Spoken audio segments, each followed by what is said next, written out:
BMC radio Malayalam വാർത്തകൾ നിങ്ങൾക്കായി അവതരിപ്പിക്കുന്നത് ഐമാക് കൊച്ചിൻ കലാഭവൻ. കലാവിദ്യാർത്ഥികൾക്ക് പ്രിയപ്പെട്ട ബഹ്റൈനിലെ കലാകേന്ദ്രം. കൂടുതൽ വിവരങ്ങൾക്കായി സന്ദർശിക്കൂ www.bahrainmediacity.com. നമസ്കാരം, BMC റേഡിയോ മലയാളം വാർത്തകളിലേക്ക് സ്വാഗതം. ഞാൻ ധനു കൃഷ്ണ. പ്രവാസികൾക്കിനി ബഹ്റൈനിൽ നിന്ന് പുറത്തു പോകണമെങ്കിൽ സർക്കാരിലേക്ക് അടയ്ക്കാനുള്ള എല്ലാ ബില്ലുകളും തുകയും അടയ്ക്കേണ്ടി വരും. ഈ നിർദ്ദേശം സാമ്പത്തിക ധനസന്തുലന കാര്യങ്ങൾക്കായുള്ള ക്യാബിനറ്റിന്റെ മന്ത്രിതല സമിതി അംഗീകരിച്ചതായി municipality affairs and agricultural ministry municipal affairs under secretary Sheikh Mohammed bin Ahmed Al Khalifa capital trustee ബോർഡിനെ അറിയിച്ചു. 14 മാസം മുൻപ് സമർപ്പിച്ചിരുന്നതാണ് ഈ നിർദ്ദേശം. നടപ്പാക്കുന്നതിന്റെ പ്രായോഗികത സംബന്ധിച്ച പഠനങ്ങൾ ആവശ്യമായതിനാലാണ് അംഗീകാരത്തിന് സമയമെടുത്തത്. മുനിസിപ്പൽ യൂട്ടിലിറ്റി ബില്ലുകളടക്കം എല്ലാം ഇപ്പോൾ ബന്ധപ്പെട്ട എല്ലാ മന്ത്രാലയങ്ങൾക്കുമായും സർക്കാർ സ്ഥാപനങ്ങളുമായും ബന്ധിപ്പിച്ചു. അതുകൊണ്ട് പ്രവാസികൾ രാജ്യം വിടാൻ ഉദ്ദേശിക്കുമ്പോഴോ വിസ പുതുക്കുമ്പോഴോ അല്ലെങ്കിൽ അവരുടെ താമസവുമായി ബന്ധപ്പെട്ട മറ്റേതെങ്കിലും സർക്കാർ സേവനങ്ങൾ തേടുമ്പോഴോ കുടിശ്ശിക സംബന്ധിച്ച വിവരങ്ങൾ ലഭ്യമാക്കും. ഈ കുടിശ്ശിക തീർത്താലേ അവർക്ക് ഈ സേവനങ്ങൾ ലഭിക്കൂ. ക്യാപിറ്റൽ ട്രസ്റ്റീസ് അതോറിറ്റിയുടെ കണക്കനുസരിച്ച് പ്രവാസികൾ സർക്കാരിലേക്ക് അടയ്ക്കേണ്ട കുടിശ്ശിക 4.1 ദശലക്ഷം ദീനാറായിട്ടുണ്ട്. നിലവിൽ കമ്മ്യൂണിറ്റി സൊസൈറ്റികൾ, ക്ലബ്ബുകൾ, ഓർഗനൈസേഷനുകൾ, സ്ഥാപനങ്ങൾ എന്നിവയിലേക്കുള്ള തെരഞ്ഞെടുപ്പുകൾ മത്സരിക്കുന്ന സ്ഥാനാർത്ഥികൾക്ക് മാത്രമേ സർക്കാരിന് പണമൊന്നും നൽകാനില്ല എന്ന് തെളിയിക്കുന്ന രേഖകൾ നൽകേണ്ടതുള്ളൂ. ഒരു പ്രവാസി ബഹ്റൈൻ ഇന്റർനാഷണൽ എയർപോർട്ട് വഴിയോ കിങ് ഫഹദ് കോസ്വേ വഴിയോ ഖലീഫ തുറമുഖം വഴിയോ രാജ്യം വിടാൻ ശ്രമിക്കുമ്പോഴെല്ലാം പുതിയ ലിങ്കിംഗ് സംവിധാനം വഴി അവർ കുടിശ്ശിക വരുത്തിയിട്ടുണ്ടോ എന്നറിയാൻ സാധിക്കും. പുതിയ സ്മാർട്ട് സിസ്റ്റം വഴി പാസ്പോർട്ട് നമ്പറോ CPRO കൊടുക്കുമ്പോൾ ഇക്കാര്യങ്ങൾ അറിയാൻ സാധിക്കുമെന്ന് ബോർഡ് വൈസ് ചെയർപേഴ്സൺ ഗുലൂദ് അൽ ഖത്താൻ പറഞ്ഞു. പ്രവാസികൾക്ക് യാത്രാ ടിക്കറ്റ് നൽകുന്നതിന് മുൻപ് സർക്കാർ കുടിശ്ശിക സംബന്ധിച്ച ക്ലിയറൻസ് സർട്ടിഫിക്കറ്റോ ഇലക്ട്രോണിക് ഡോക്യുമെന്റോ ആവശ്യപ്പെടാൻ ട്രാവൽ ഏജന്റുമാർക്കും ഓൺലൈൻ ടിക്കറ്റ് ദാതാക്കൾക്കും നിർദ്ദേശം നൽകണമെന്നും അവർ പറഞ്ഞു. നാട്ടിലേക്ക് പോകുന്ന പ്രവാസികൾ ബഹ്റൈനിലേക്ക് വീണ്ടും മടങ്ങാൻ ഉദ്ദേശിക്കുന്നുണ്ടെങ്കിൽ അവർക്ക് ഭാഗികമായി കുടിശ്ശിക അടയ്ക്കാനുള്ള അവസരം നൽകാവുന്നതാണ്. പക്ഷേ അവരുടെ സ്പോൺസർ ബാക്കി തുകയ്ക്ക് ഗ്യാരണ്ടി നൽകേണ്ടി വരുമെന്നും ഗുലൂദ് അൽ ഖത്താൻ പറഞ്ഞു. വൺ ഡിസ്ട്രിക്ട് വൺ പ്രൊഡക്റ്റ് സംരംഭത്തിന് കീഴിൽ പഞ്ചാബിന്റെ സാംസ്കാരികവും സാമ്പത്തികവുമായ പ്രാധാന്യം പ്രദർശിപ്പിക്കുന്ന പ്രത്യേക പരിപാടി ഇന്ത്യൻ എംബസിയിൽ ആരംഭിച്ചു. വൈവിധ്യമാർന്ന ഭക്ഷണം, സാംസ്കാരിക പ്രവർത്തനങ്ങൾ എന്നിവ പ്രദർശിപ്പിക്കുന്ന പരിപാടി പഞ്ചാബി വിർസ കമ്മ്യൂണിറ്റിയാണ് സംഘടിപ്പിച്ചത്. ഇന്ത്യൻ അംബാസഡർ വിനോദ് കെ ജേക്കബിന്റെ രക്ഷാകർതൃത്വത്തിൽ എംബസി പരിസരത്താണ് പരിപാടി നടന്നത്. വിദേശ രാജ്യങ്ങളിൽ ഇന്ത്യയിലെ ഓരോ സംസ്ഥാനങ്ങളുടെയും സാംസ്കാരിക ടൂറിസം മേഖലകളെ പരിചയപ്പെടുത്തുകയും അതാത് പ്രദേശങ്ങളിലെ ടൂറിസത്തെ പ്രോത്സാഹിപ്പിക്കുന്നതിന്റെ ഭാഗമായാണ് ഇത്തരം പരിപാടി ഇന്ത്യൻ എംബസിയിൽ സംഘടിപ്പിക്കുന്നത്. നേരത്തെ ജമ്മു കാശ്മീർ, രാജസ്ഥാൻ, ഉത്തർപ്രദേശ്, കർണാടക, ഒഡീഷ തുടങ്ങിയ സംസ്ഥാനങ്ങളുടെ സമാനമായ പരിപാടികളും എംബസിയിൽ നടത്തിയിരുന്നു. പഞ്ചാബിന്റെ പ്രാദേശിക ഉൽപ്പന്നങ്ങൾ 1 മാസത്തെ കാലയളവിൽ എംബസിയിൽ പ്രദർശിപ്പിക്കുകയും ചെയ്യും. ഓരോ ജില്ലയിൽ നിന്ന് കുറഞ്ഞത് ഒരു ഉൽപ്പന്നമെങ്കിലും ഇത്തരത്തിൽ പരിചയപ്പെടുത്തുക എന്ന ലക്ഷ്യമാണ് ഈ പദ്ധതിയിലൂടെ വിഭാവനം ചെയ്യുന്നത്. ICF മീലാദ് ക്യാമ്പയിനിന്റെ ഭാഗമായി നടക്കുന്ന മദ്ഹു റസൂൽ കോൺഫറൻസിൽ മുഖ്യാതിഥിയായി പങ്കെടുക്കുന്നതിന് ബഹ്റൈനിലെത്തിയ പ്രമുഖ പണ്ഡിതനും പ്രഭാഷകനുമായ ഇബ്രാഹിം സഖാഫി താത്തൂരിന് ICF നേതാക്കൾ ബഹ്റൈൻ ഇന്റർനാഷണൽ എയർപോർട്ടിൽ സ്വീകരണം നൽകി. തിരുനബി ജീവിത ദർശനം എന്ന പ്രമേയത്തിൽ ഇന്നലെ മുതൽ ബഹ്റൈനിലെ 12 കേന്ദ്രങ്ങളിലായാണ് മദ്ഹു റസൂൽ സമ്മേളനം നടക്കുന്നത്. ICF ബഹ്റൈൻ നാഷണൽ സംഘടനാ പ്രസിഡന്റ് ഷാനവാസ് മദനി, അബ്ദുൽ ഹക്കീം സഖാഫി, ഷിഹാബുദ്ദീൻ സിദ്ദീഖി, അബ്ദുൽ സമദ് കാക്കടവ്, മുഹമ്മദ് ഹാജി കണ്ണപുരം, അബ്ദുൾ റസാഖ് ഹാജി, ഫൈസൽ ചെറുവണ്ണൂർ, ഹാഷിം പള്ളിക്കണ്ടി എന്നിവർ നേതൃത്വം നൽകി. പവിഴദ്വീപിലെ പൊന്നാനിക്കാർ ആര്യൻസ് ബഹ്റൈനുമായി സഹകരിച്ച് ആര്യൻസ് പൊന്നാനി വടംവലി team, Aryans FC football team എന്നിവ രൂപീകരിച്ചു. ലോഗോ പ്രകാശനവും ജേഴ്സി പ്രകാശനവും നടത്തി. ഐമാക് ചെയർമാനും ബഹ്റൈൻ തഗ് ഓഫ് വാർ രക്ഷാധികാരിയുമായ Francis Kaitharath, EV Rajeevan, KFA secretary Sajad Sulaiman, പവിഴദ്വീപിലെ പൊന്നാനിക്കാർ president Babu Kaniyamparambil, secretary Sujesh Pazhayeduth, treasurer Shaji Nesto, രക്ഷാധികാരി Razak Cheruvalappil, program coordinator Shameer Ponnani, Aryan team founder Shaji Pappan, Sajeevan, Rajin, Srikanth, Ranjith എന്നിവരും മറ്റ് കായിക താരങ്ങളും ജേഴ്സി പ്രകാശന ചടങ്ങിൽ പങ്കെടുത്തു. ടെസ്റ്റ് സന്ദർശനാർത്ഥം ബഹ്റൈനിലെത്തിയ NK പ്രേമചന്ദ്രൻ MPയും CR മഹേഷ് MLAയും സമസ്ത ബഹ്റൈൻ കേന്ദ്ര ആസ്ഥാനം സന്ദർശിച്ചു. സമസ്ത ബഹ്റൈൻ പ്രസിഡന്റ് സയ്യിദ് ഫഖ്റുദ്ദീൻ തങ്ങളുടെയും ജനറൽ സെക്രട്ടറി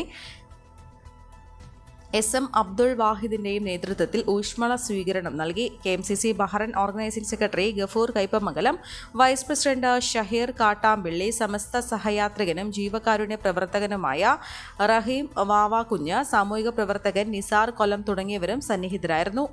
സമസ്ത Bahrain vice president Hafid Sharafuddin Moulavi, Manama Irshadul Muslimeen Madrasa Sadeer Muallim, Ashraf Anwari Chelakkara, മദ്രസ അധ്യാപകരായ Kasim Moulavi, Abdurahman Moulavi, Sayyid Musliyar, SKSSF general secretary Navas Kundara, Samastha Galali area committee ഭാരവാഹികളായ Shahjahan Kadalayi, Irshad, Samastha Manama area committee ഭാരവാഹികളായ Shaikh Razak, Abdul Rauf, Rafeeq Elayidam, Muhammad Saliq, SKSSF media convener Muhammad Jaseer തുടങ്ങിയവരും സമസ്ത പ്രവർത്തകരും ചടങ്ങിൽ സംബന്ധിച്ചു.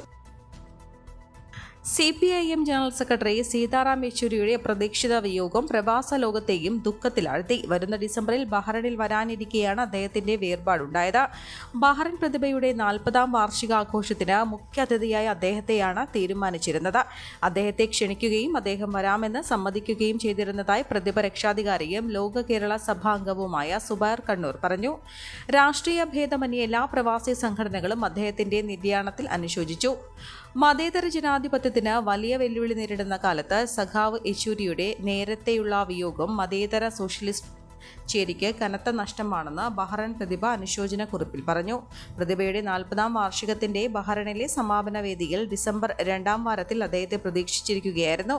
ഈ തീരാനഷ്ടത്തിൽ പ്രതിഭ അത്യധികം വേദനയും അനുശോചനവും രേഖപ്പെടുത്തുന്നതായി Prathibha working secretary Mahesh, president Binu Mannil എന്നിവർ അറിയിച്ചു.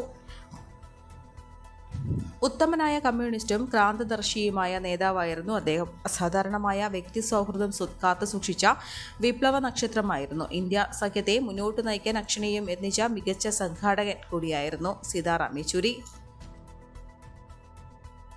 കരിപ്പൂരിൽ നിന്ന് മസ്കറ്റിലേക്കുള്ള വിമാനം യന്ത്രത്തകരാർ മൂലം വൈകിയതിനെ തുടർന്ന് യാത്രക്കാരുടെ പ്രതിഷേധം. വെള്ളിയാഴ്ച രാത്രി 11:10 പുറപ്പെടേണ്ട എയർ ഇന്ത്യ വിമാനത്തിന്റെ സമയം ശനിയാഴ്ച രാവിലെ 8 പുതുക്കിയതായി ഏറെ വൈകിയാണ് കമ്പനി അറിയിച്ചത്. യാത്രക്കാർക്ക് ഒരാഴ്ച വരെ ഒറ്റത്തവണ സൗജന്യ ഫ്ലൈറ്റ് മാറ്റം അനുവദിക്കുമെന്നും ശനിയാഴ്ച രാവിലെ 6 മുൻപ് ടിക്കറ്റ് ക്യാൻസൽ ചെയ്യുന്നവർക്ക് പണം തിരികെ നൽകുമെന്നും അറിയിച്ചിട്ടുണ്ട്. എന്നാൽ സമയം പുതുക്കി നിശ്ചയിച്ചതറിയാതെ നിരവധി യാത്രക്കാരാണ് വിമാനത്താവളത്തിലെത്തിയത്. ചെക്ക് ഇൻ ചെയ്യേണ്ട സമയമായിട്ടും നടപടികളില്ലാത്തത് അന്വേഷിച്ചപ്പോഴാണ് വിമാനം വൈകിയ വിവരം അറിയുന്നത്. ഇതോടെ ഭക്ഷണവും താമസവും കമ്പനി ഏറ്റെടുക്കണമെന്ന് പറഞ്ഞ് യാത്രക്കാർ ബഹളം വെച്ചു. പ്രതിഷേധത്തിനൊടുവിൽ താമസവും ഭക്ഷണവും നൽകാമെന്ന് കമ്പനി അധികൃതർ അറിയിച്ചു. കലവൂർ മണ്ണഞ്ചേരിയിലെ വീട്ടുവളപ്പിൽ കുഴിച്ചിട്ട നിലയിൽ കണ്ടെത്തിയ എറണാകുളം കടവന്ത്ര സ്വദേശി സുഭദ്രയെ മയക്കുമരുന്ന് നൽകി ആഭരണങ്ങൾ ഊരിയെടുത്ത ശേഷം ആഗസ്റ്റ് 7 കൊലപ്പെടുത്തുകയായിരുന്നുവെന്ന് ജില്ലാ പോലീസ് മേധാവി.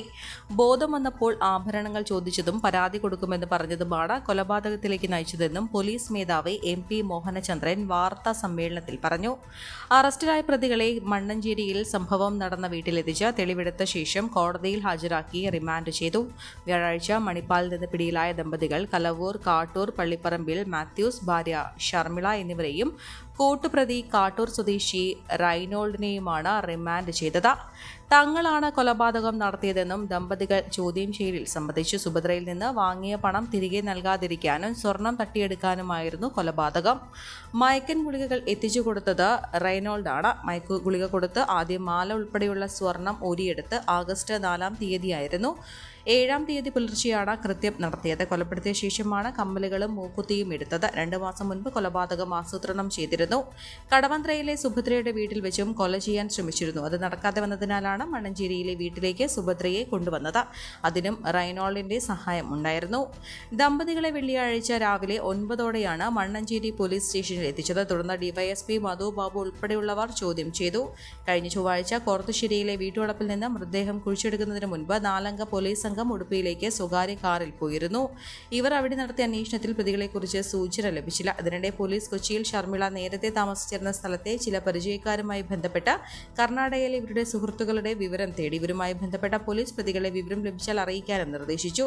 കഴിഞ്ഞ വെള്ളിയാഴ്ച ഇരുവരും എറണാകുളത്ത് നിന്ന് ട്രെയിൻ മാർഗം മണിപ്പാലിലേക്ക് പോയതായും പോലീസിന് വിവരം ലഭിച്ചു. ഇതേ തുടർന്ന് ഉടുപ്പിയിലുണ്ടായിരുന്ന പോലീസ് സംഘം മണിപ്പാലിന് സമീപത്തെ റെയിൽവേ സ്റ്റേഷനിലെത്തി ഇരുവരെയും ട്രെയിനിൽ നിന്ന് അറസ്റ്റ് ചെയ്യുകയായിരുന്നു. കൊലപാതകത്തിൽ ഷർമിള 1-ാം പ്രതിയും മാത്യൂസ് 2-ാം പ്രതിയുമാണ്.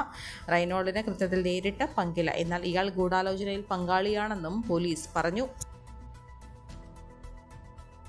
നിബന്ധനകൾ പാലിച്ചാൽ രക്തബന്ധമില്ലെങ്കിലും അടുത്ത ബന്ധമുള്ളവർക്ക് അവയവദാനം ചെയ്യുന്നതിന് തടസ്സമില്ലെന്ന് ഹൈക്കോടതി. അവയവദാനത്തിന് സന്നദ്ധ അറിയിച്ച് നൽകിയ അപേക്ഷ തിരസ്കരിച്ചത് ചോദ്യം ചെയ്ത് സമർപ്പിച്ച ഒരു കൂട്ടം ഹർജികൾ തീർപ്പാക്കിയാണ് ജസ്റ്റിസ് BG അരുണിന്റെ ഉത്തരവ്.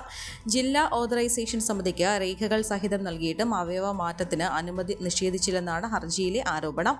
അവയവം സ്വീകരിക്കേണ്ടവരുടെ അവസ്ഥ വളരെ ഗുരുതരമായിട്ടും അനുവദിക്കുന്നില്ലെന്നും ചൂണ്ടിക്കാട്ടി മുത്തശ്ശൻ, മുത്തശ്ശി, മാതാപിതാക്കൾ, മക്കൾ, പേരക്കുട്ടികൾ, സഹോദരങ്ങൾ തുടങ്ങിയവർ തമ്മിൽ മാത്രമേ അവയവദാനം പാടുള്ളൂവെന്ന് നിയമത്തിൽ വ്യവസ്ഥയുള്ളതിനാലാണ് അപേക്ഷ നിരസിച്ചതെന്നായിരുന്നു സമിതിയുടെ വിശദീകരണം.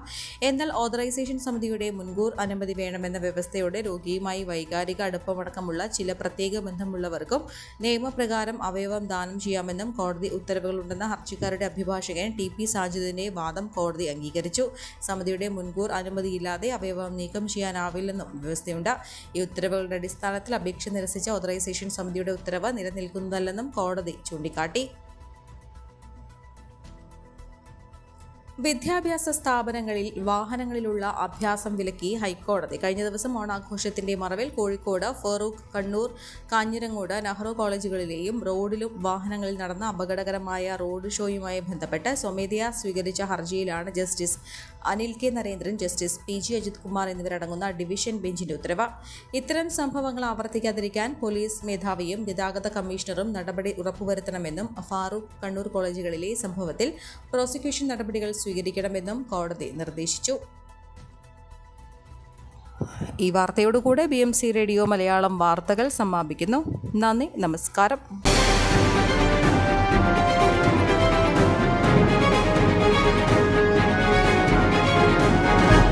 BMC റേഡിയോ മലയാളം വാർത്തകൾ നിങ്ങൾക്കായി അവതരിപ്പിക്കുന്നത് iMac കൊച്ചിൻ കലാഭവൻ. കലാവിദ്യാർത്ഥികൾക്ക് പ്രിയപ്പെട്ട ബഹ്റൈനിലെ കലാകേന്ദ്രം. കൂടുതൽ വിവരങ്ങൾക്കായി സന്ദർശിക്കൂ www.bahrainmediacity.com.